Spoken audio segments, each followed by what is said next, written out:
Welcome to 5 Minute Bible, your daily guide for your daily reading. Today's April the 7th, and we'll be looking at Ruth 1 through 4. Now, after the darkness of the book of Judges, the book of Ruth feels almost a little surprising. But it's not taking place after the events of Judges. It's actually unfolding during the events of Judges. So you could place Ruth within the time period of the Judges. So we're still in the same period. We're still roughly 150 to 180 years after the death of Joshua. We're still in the days when everyone was doing what was right in their own eyes, which means that while scenes like Judges 19 are happening in Israel, this story of Ruth is happening at the same time. While the nation is collapsing into violence and confusion and false worship, God is also quietly preserving a people who still continue to walk in faithfulness. So in that way, Ruth is not a break from the book of Judges. It is a small little window into one scene of what God is doing right in the middle of it. Now, Ruth 1 begins with a famine in the land, driving Naomi and her family to Moab. And what follows is loss upon loss. Naomi's husband dies, and then her two sons dies, leaving her and her daughters-in-law in a state of deep vulnerability. When Naomi finally returns back to her homeland, Bethlehem, she doesn't come back in hope, but in bitterness. She comes convinced that the Lord has dealt harshly with her, and yet one of her daughter-in-laws, Ruth, refuses to leave her. And her commitment is not merely an emotional commitment, it's a covenantal commitment. She says, your people will be my people, and your God will be my God. And she binds herself to Naomi covenantally and to her people and to her God, stepping into a future that appears uncertain, but is in reality being carefully directed by God's hand of providence.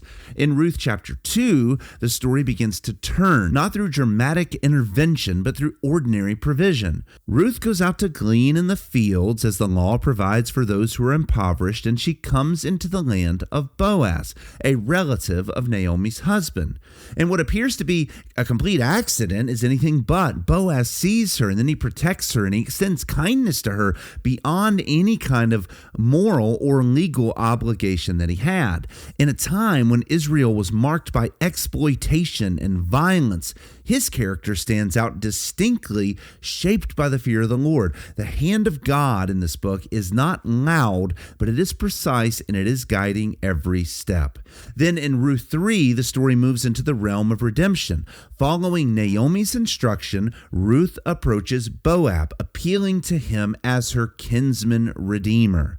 Now, the moment is bold and it's marked by humility and trust, and Boaz responds not by impulse, but with integrity. He is willing to redeem her. He is willing to do what the law says about an unmarried widow, ensuring that what is done is not only compassionate, but also righteousness.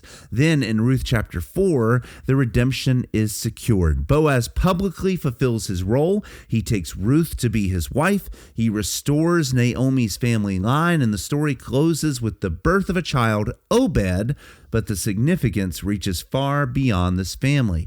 The genealogy reveals that this child will become the grandfather of the future King David. In what appears to be a small and a very personal story in a very convoluted time of the Judges, in reality is a part of God's unfolding plan to establish a new era and a new king. So, as you read today, I want you to ask the following question. What is God doing when everything around his people appears to be broken and out of control? And Ruth 1 through 4 shows that even in seasons of collapse, God is not absent. He is actively preserving, guiding, and accomplishing his purposes with quiet precision. And in that way, the central pattern in this book is not merely the hidden hand of providence of God, but it's the quiet sovereignty that's operating in the midst of a collapsing world. There's no miracles in this book. There's no divine confrontations. There's no visible displays of God's power, and yet nothing in this story is random. Every decision and every moment and every encounter and every scene unfolds with remarkable purpose according to the providence of God. And this stands in sharp contrast to the book of Judges. There, everything is loud and chaotic and cacophonous and destructive. Here, everything is restrained and intentional and peaceful and redemptive. And the difference is not that sin has disappeared, but that faithfulness remains in small, little remnant pockets. Ruth shows us that even when the entire nation is collapsing, that God is going to preserve a remnant of people who still live underneath his rule and authority. And this presses deeply into our lives as well, because God's work is not limited to the dramatic or to the visible. He's at work, and he's at work in the ordinary, mundane, everyday parts of life, in the quiet acts of obedience, in the decisions that you make, in the moments that seem small and maybe even unnoticed. What appears like insignificance to many, in fact, is usually part of something far greater in the story of God. In the middle of a nation that we live in that is filled with confusion and instability, God is still writing his story through small little pockets of remnant faithfulness like you and hopefully like me.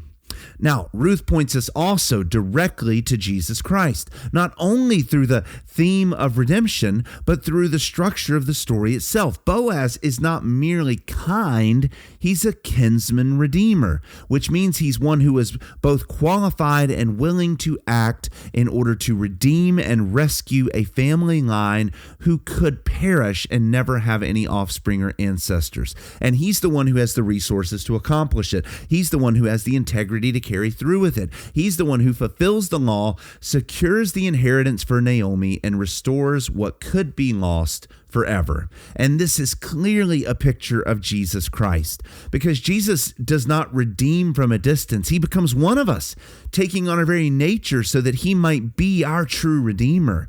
He is both willing and able. He fulfills the law perfectly. He pays the cost fully. He secures the redemption completely, and he brings his people into his covenant family so that we can have a lasting and forever inheritance. And the ending of the book of Ruth reveals this is not an isolated story. The child born here leads to David, and David eventually to Christ. In other words, while Judges shows a nation that is collapsing from within under the power of sin, Ruth shows God's quiet building of the line of the kings who will eventually lead to the King of Kings, who will resolve all chaos and disorder and sin.